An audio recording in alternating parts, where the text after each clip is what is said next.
हमारी तबाही के जिम्मेवार आप हैं। सब कुछ तुम्हारी छह पर हो रहा है। पुलिस भी हमें ही हवाल कर रही है। हिंदुस्तानी सरकार और हिंदुस्तानी पुलिस पाकिस्तान बनने का बदला हमसे क्यों ले रही है? अरे इसमें हमारा क्या?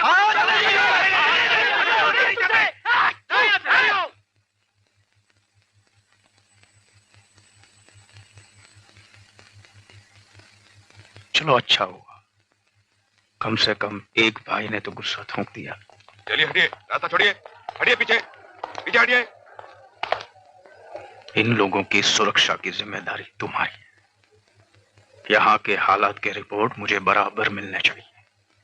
अगर इन लोगों को कुछ हो गया तो याद रखना तुम्हारी भी खैर नहीं। Yes sir.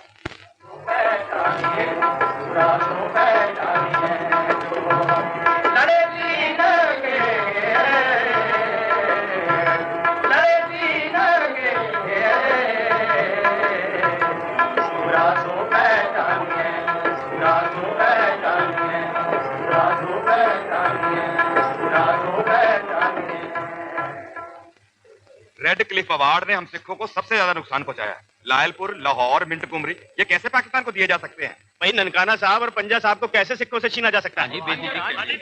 देखो भाई, ये रेड क्लिफ अवार्ड के इस बंटवारे से मैं भी खुश नहीं है। पंजाबी नहीं, बंगाल में भी हमने बहुत कुछ गंवाया है, लेकिन ये समय इन सब बातों का नहीं है। इस वक्त तो हमारे सामने सबसे बड़ा सवाल यह है कि ये नई सरहद के दोनों ओर जो मारकाट मच रही है उसको किस तरह से रोका जाए। मेरे विचार से तो हम सबकी भलाई इसी में है कि जितना जल्दी हो सके हम अपने 12 लाख हिंदू और सिख रिफ्यूजी भाइयों को यहाँ पर सुरक्षा से ले आए। लेकिन इसके लिए ये भी जरूरी है कि यहाँ पे जो 10 लाख मुसलमान भाई हैं वो भी सही सलामत पाकिस्तान पहुंचे।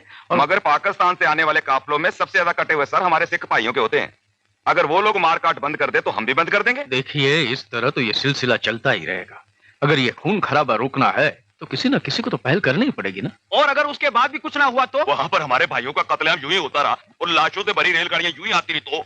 देखिए, कम से कम एक हफ्ते के लिए तो कोशिश करके देखें।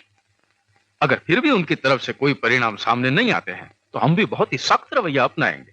ये मैं आपको वचन देता हूं। मगर आप लोगों को भी मुझे यही वचन देना होगा कि यहां से जाने वाले मुसलमान भाइयों पर कोई ज्यादती नहीं होगी। ऐसे ही वीडियो देखने के लिए हमारी चैनल को लाइक करें, सब्सक्राइब करें।